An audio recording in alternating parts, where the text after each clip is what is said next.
Of election petition, principles of election petition. So first of all, you want to know the meaning of that word, election petition. Election petition. So you can call it a suit or you call it a complaint. So in other words, you can define it as a suit or a complaint based on the return of a candidate at a general election. A complaint or a suit based on the return of a candidate at a general election.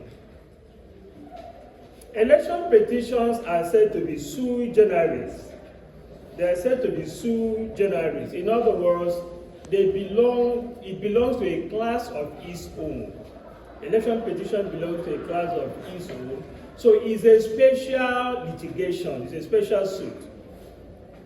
It is not in all fours with the general civil litigation, in as much as it is civil in nature, but by the rules guiding election petition, it is special in the sense of who can be a party,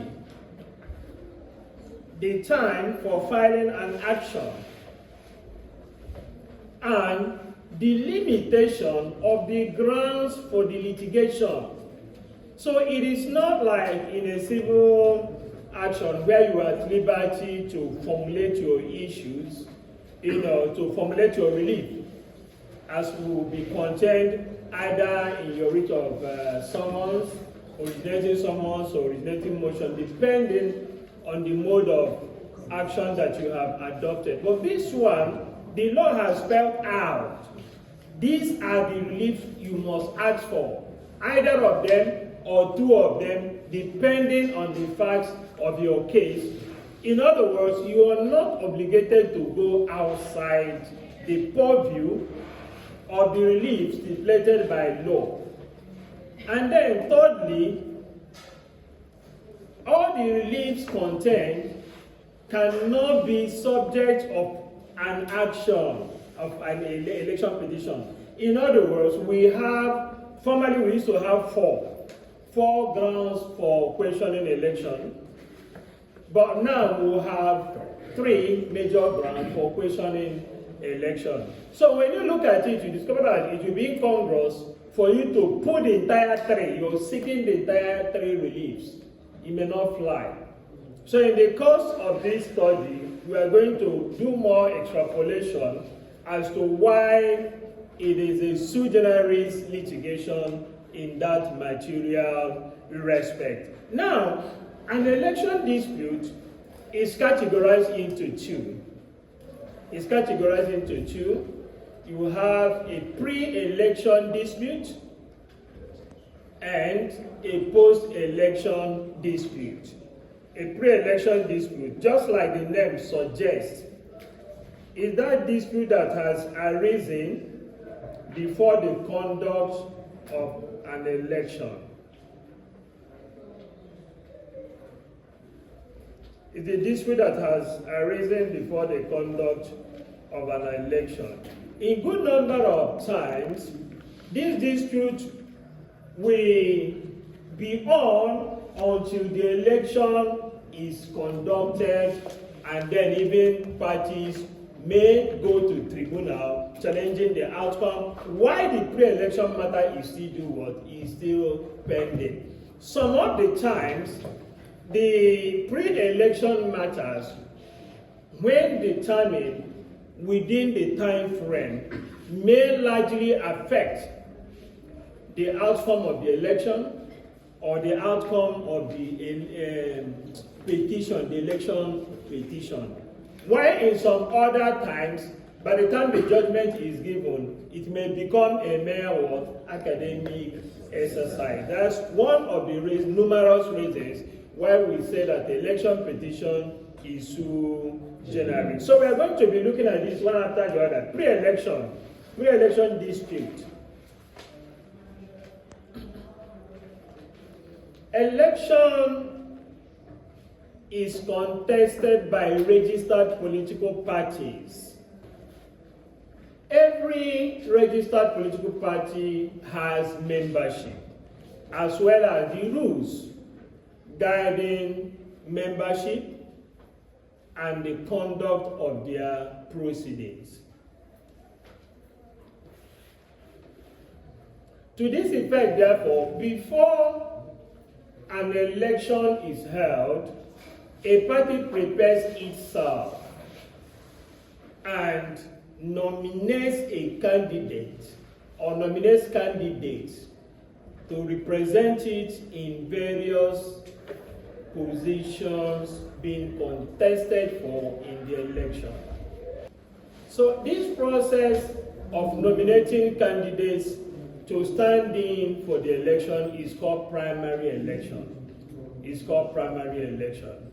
And it is exclusively the business of that political party. It is exclusively the business of that very political party.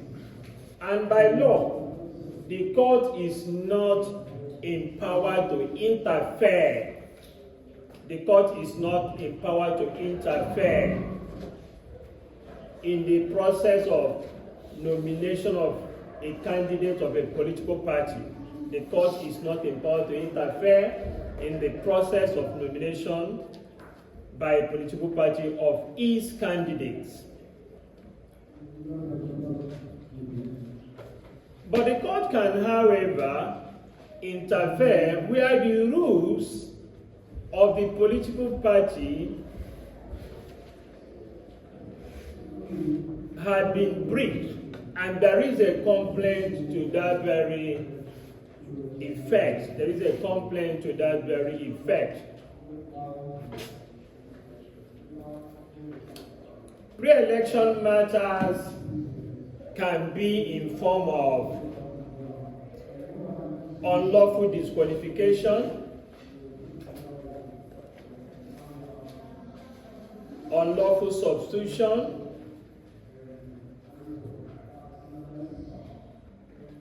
improper conduct of primary election,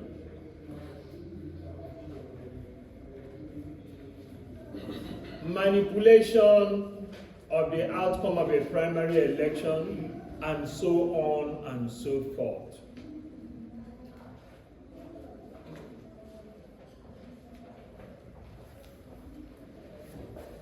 In challenging the outcome of a primary election or the processes leading to a primary election, the only court with the jurisdiction is the Federal High Court. So if you want to challenge the outcome of the primary election or the processes leading to that very primary election, the only court that has jurisdiction to entertain the matter is which court? Federal High Court. And there is only one mode of institution of action, only a single mode of institution of action, and that is by originating summons.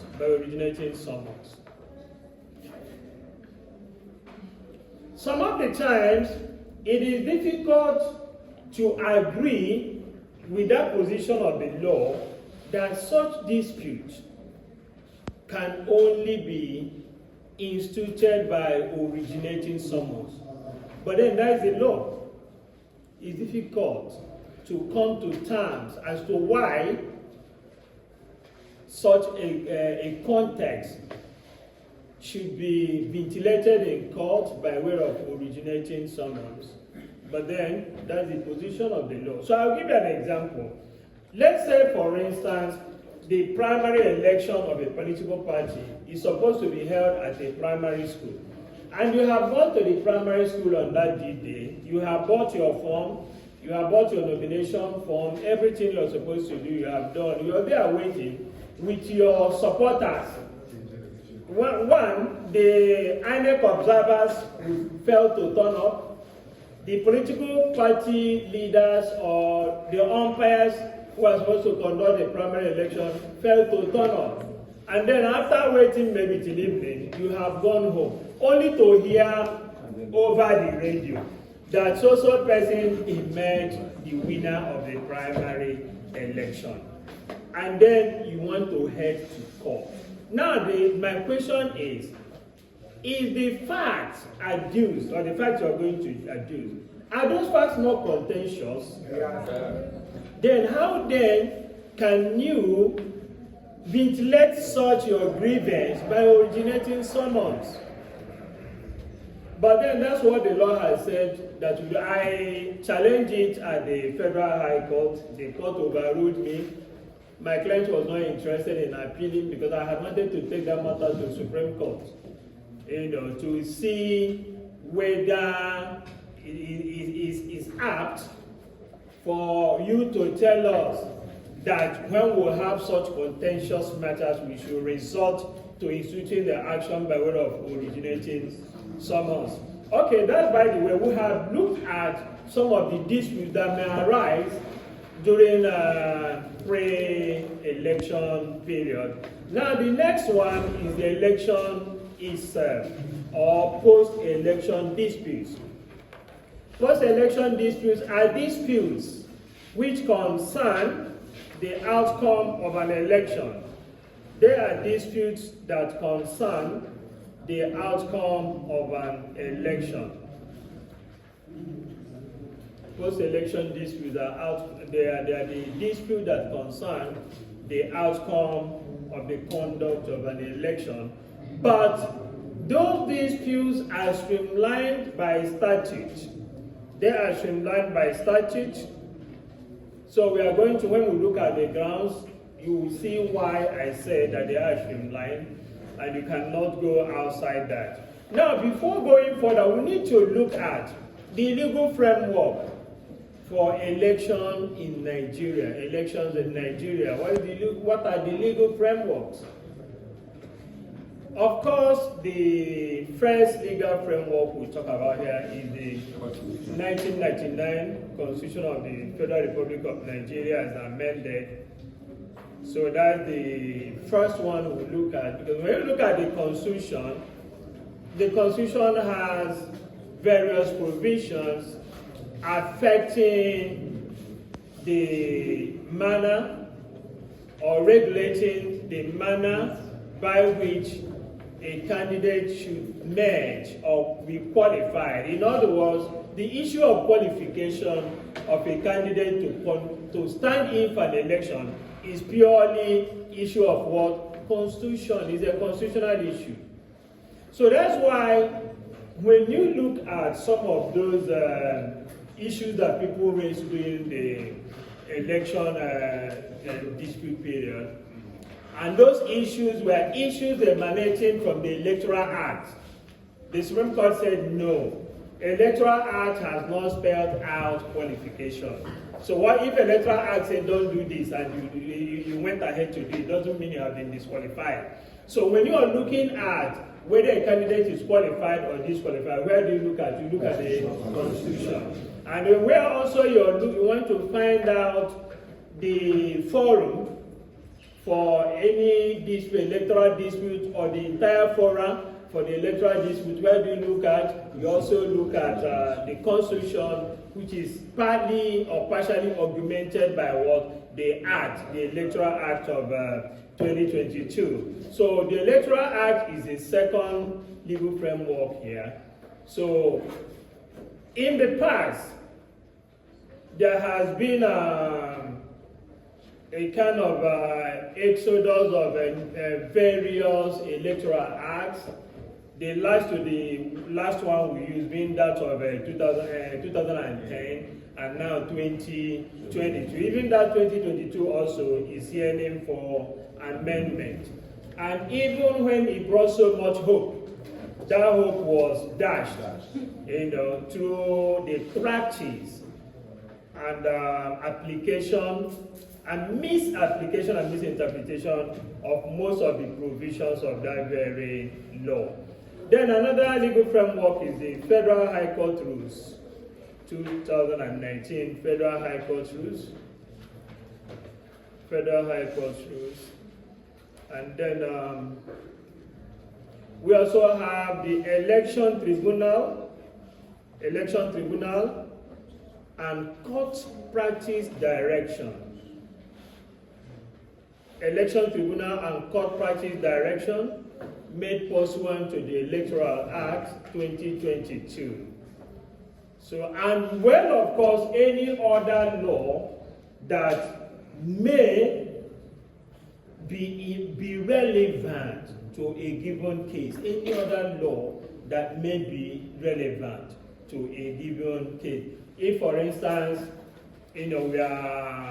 somebody has come to testify as an observer, and then somebody is raising an objection. Is this person qualified? Who made him an observer? Is he not a diploma? Blah, blah, blah. Just an example. You discover that some other laws can come in, or maybe somebody is trying to subpoena and another party is raising an objection and say, no, he's not a compellable witness in the sense that he's a diplomat. And then in order to find out who is a diplomat, you now take your mind back to the Diplomatic Immunity Act and so on and so forth, so as to find out the status of this very person. So in other words, in an election dispute, there may be some other laws that may be relevant, but the ones we have read out are the substantial and major legal framework. Now the next question we are going to consider is, who stands in for an election? Who stands in for an election? In other words, who is competent to stand in or contest for an election? The person who is competent to contest for an election is a candidate. A candidate.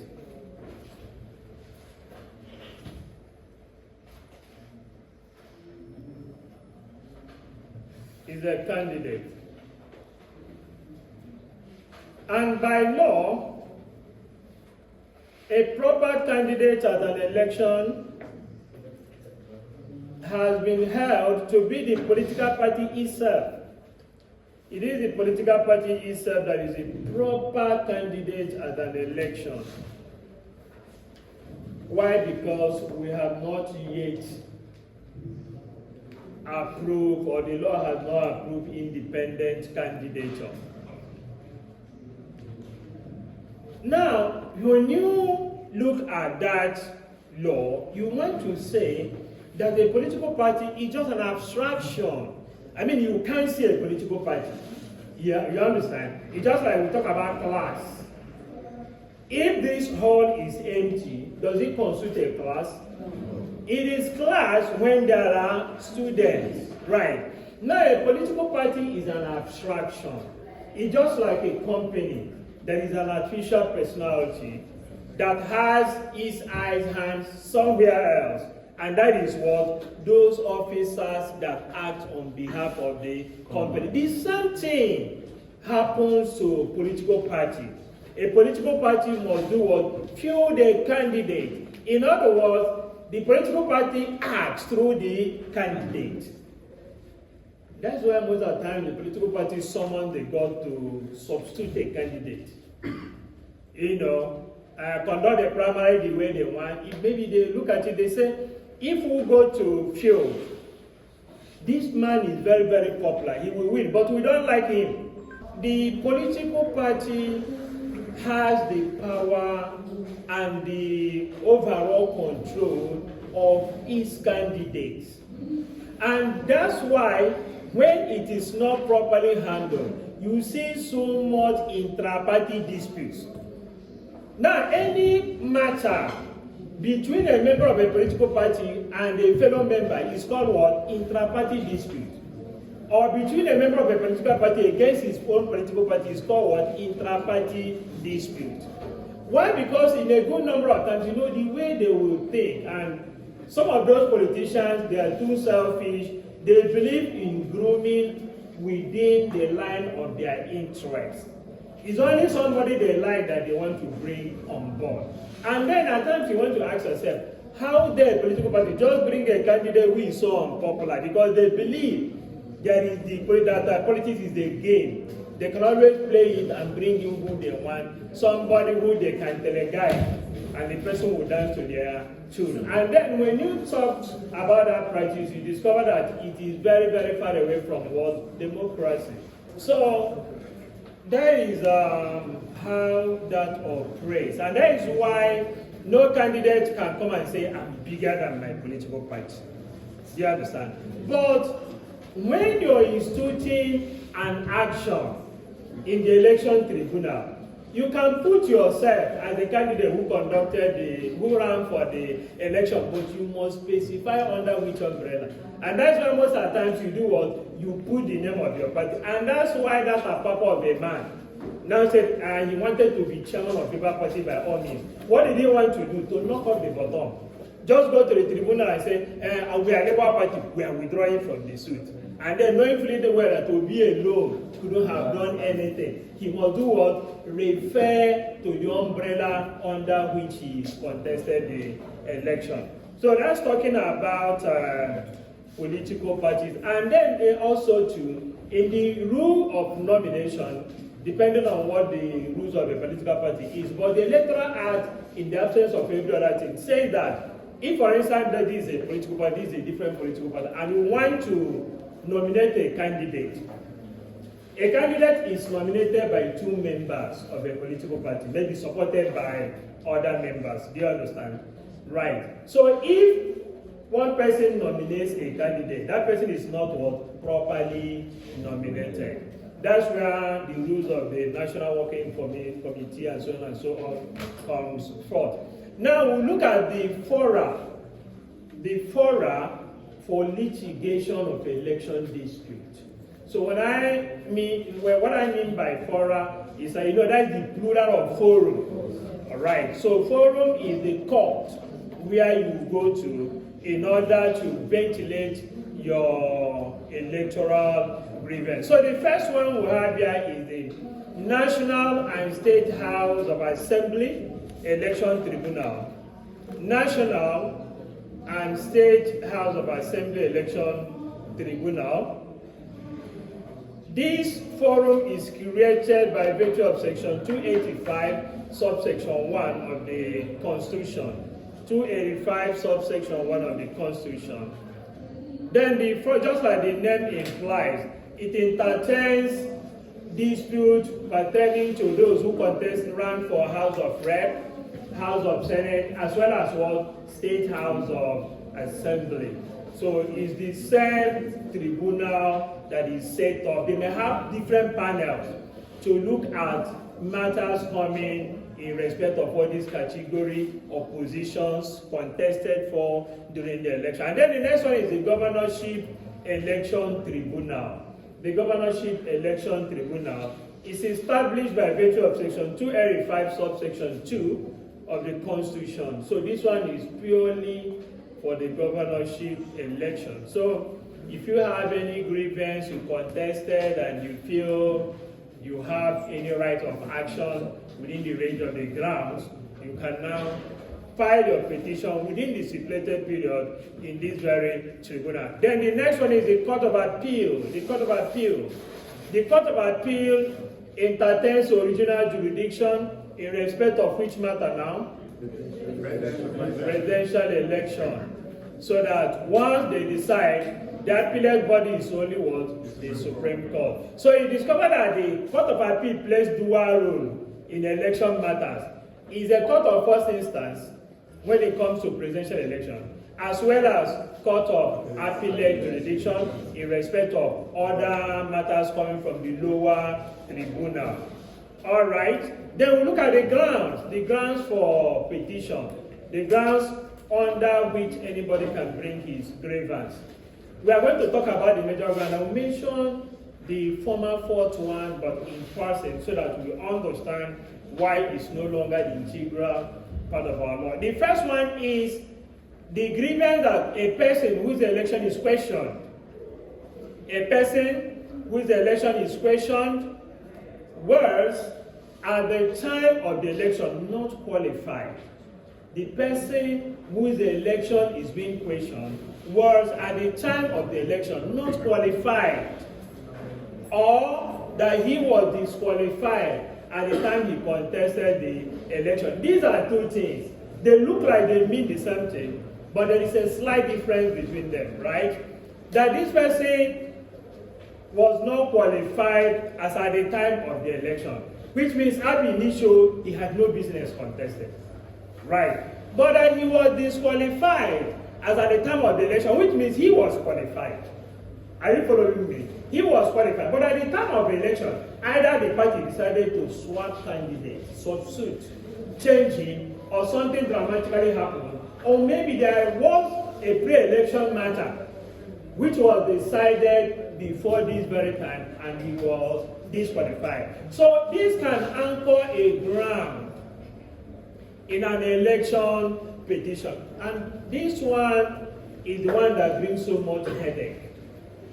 You know, you will discover that at times it is read out of context, and at times some contextual compositions are sensible, but the court will look the other way. If, for instance, the law says you must go to school before you can contest this election, what is the requirement?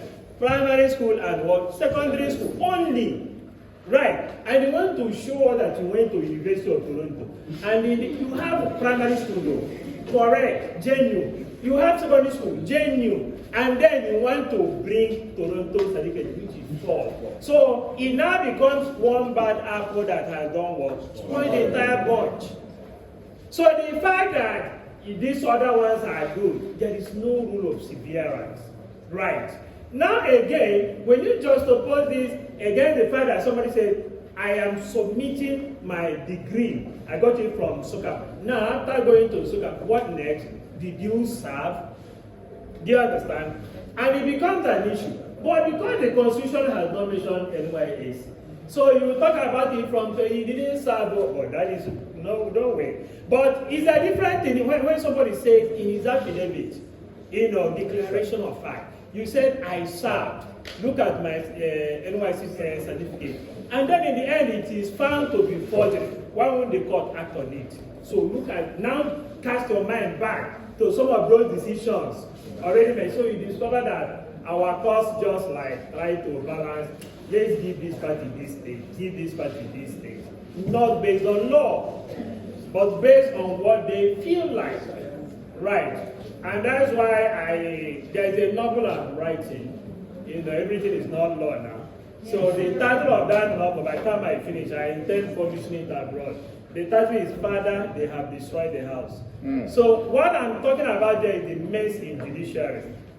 And I even meant to make it to be acted upon like a film script.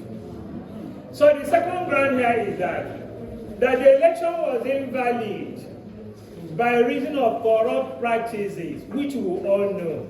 You will see it with your open eye, but you will go to court and the court is telling you a different thing. Because you must prove, even if the court saw, the judge was a human being now, and the judge knew that somebody was killed at the social point, but in the end, he said, okay, you must show us that it's this candidate that authorized the killing. Who else?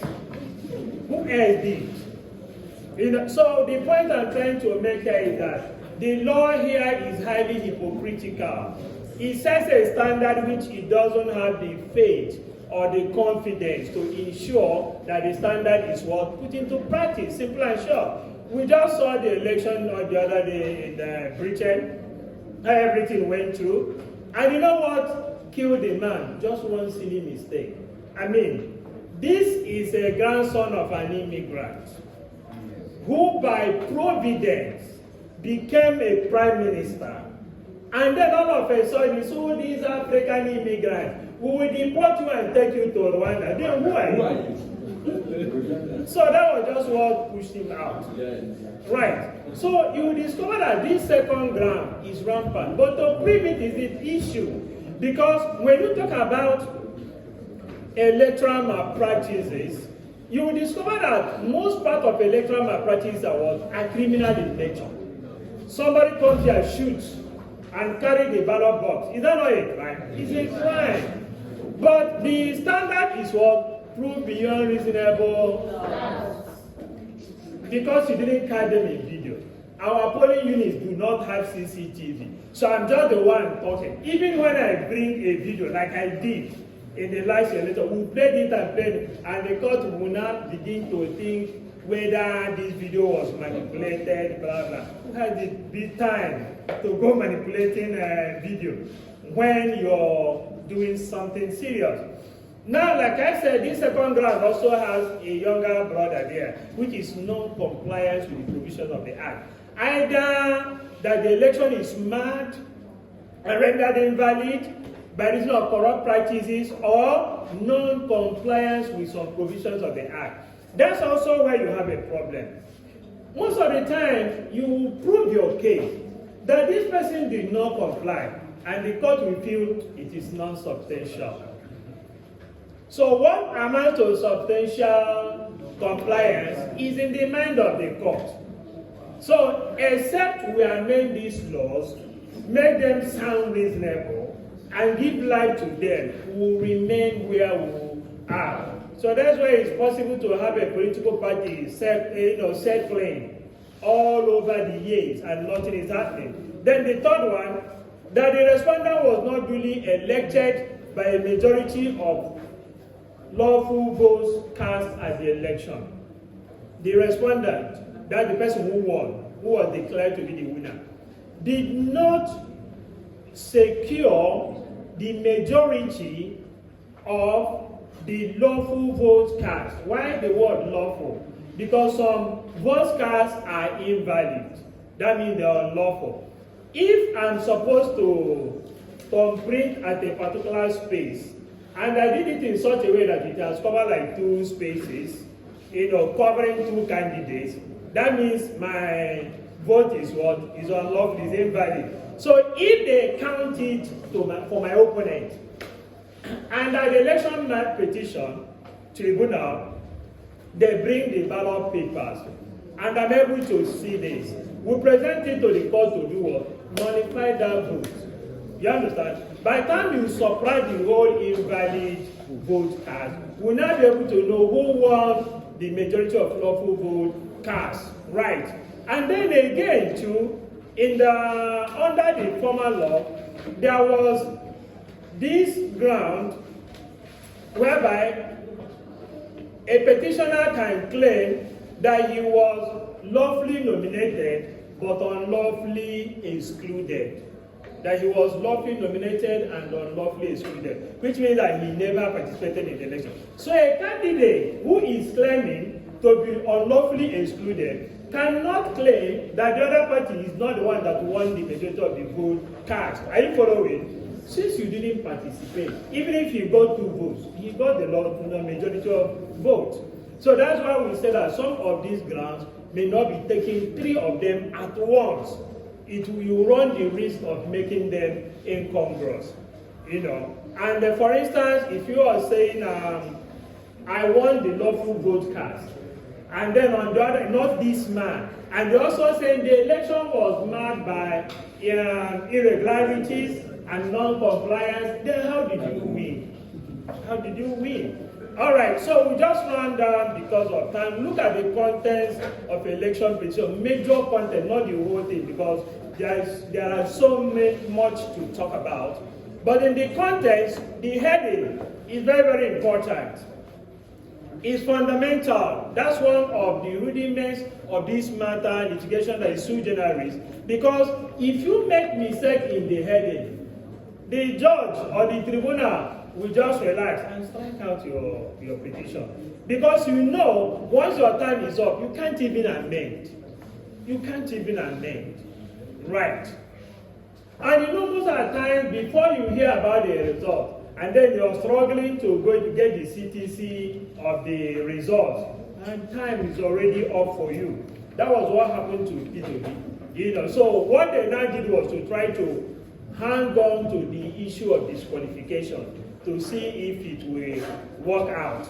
All right. So some of the contents we're going to look at, I've talked about heading, then the parties, names of the parties, of course the person suing, assuming your name is Mr. John and you're for ROA party, you will be the first petitioner, the party second. If you like, you just oppose.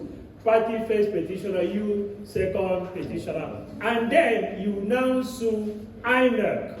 It's no longer necessary to begin to sue the presiding officer, the returning officer, the electoral officer, the polling unit agents. No, it's not necessary. Once you sue INEC, you have done what? Covered all his officials. Sue INEC as the first respondent, the party that had a candidate who was declared winner, the candidate who was declared winner, second and third respectively. Then you can also do what? Join the other parties that contested in the election. Are you following me? Join them, and as well as what? Their candidates. But if you don't want, or if you feel that if you join them, you may somehow be working against yourself, you can exclude them. And then another thing, in that very petition, you must state your right to file the petition. That you're a party who has the right to bring the petition. For instance, I was sponsored by so political party, the first petitioner, and while pleading it, you can also plead your membership, party membership card, your nomination form, all those other things to show that you actually took part in the election. And then, of course, you must also plead the holding of the election. When did the election hold? When was it held? You tell us when the election was held. Then you do a tabulation of all the candidates that participated and their scores. You must state it. It's necessary. If you don't, then the election, your petition becomes what? Invalid. That's why it is also very, very technical.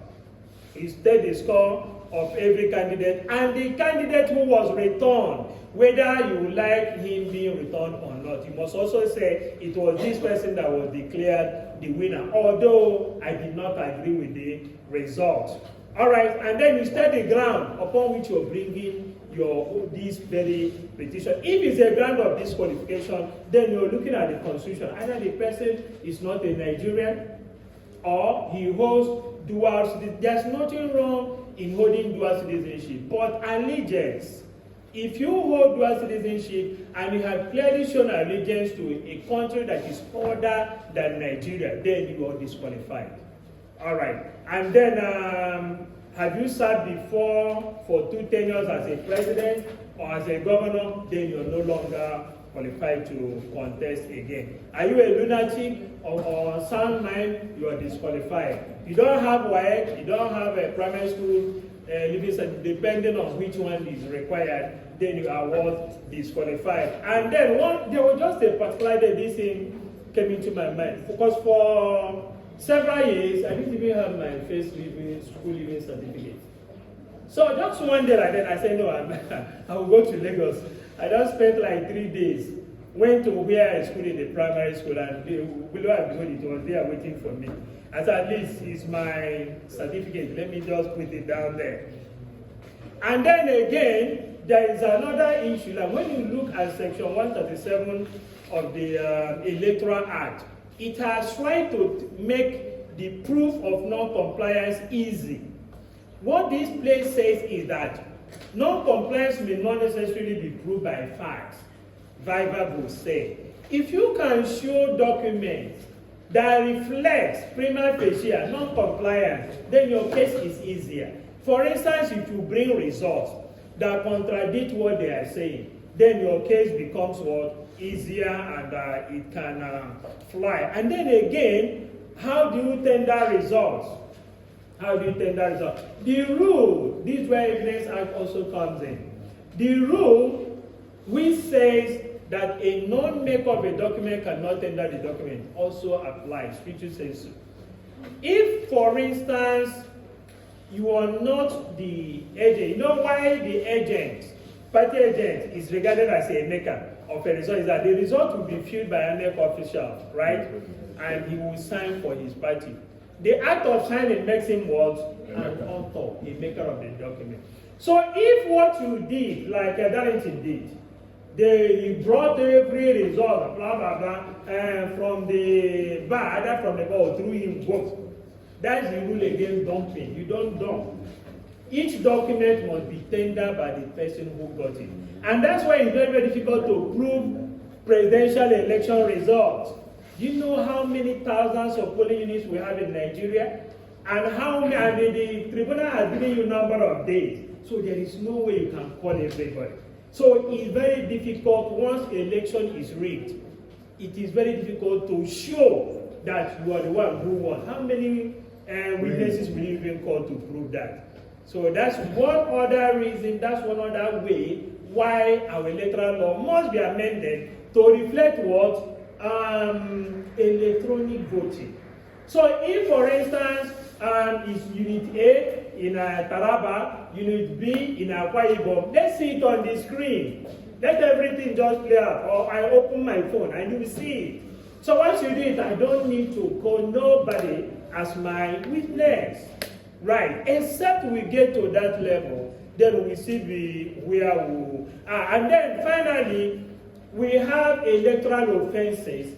The Electoral Act talks about electoral offenses. I wonder how many people have ever been convicted of that. And this includes vote buying. Then you also have ballot snatching. Ballot snatching. Then disrupting the electioneering process. Then you can also have mutilation of voters' card or ballot papers. You know, there are people who just come there and think they will tear it. When they think their party is losing, they will just tear everything. Thugging, so many things. Then compromising officials. When you talk about compromising officials, you begin to wonder whether they force the money into the official's pocket. Is it not the official that collected it? So there are several offenses that constitute electoral offenses.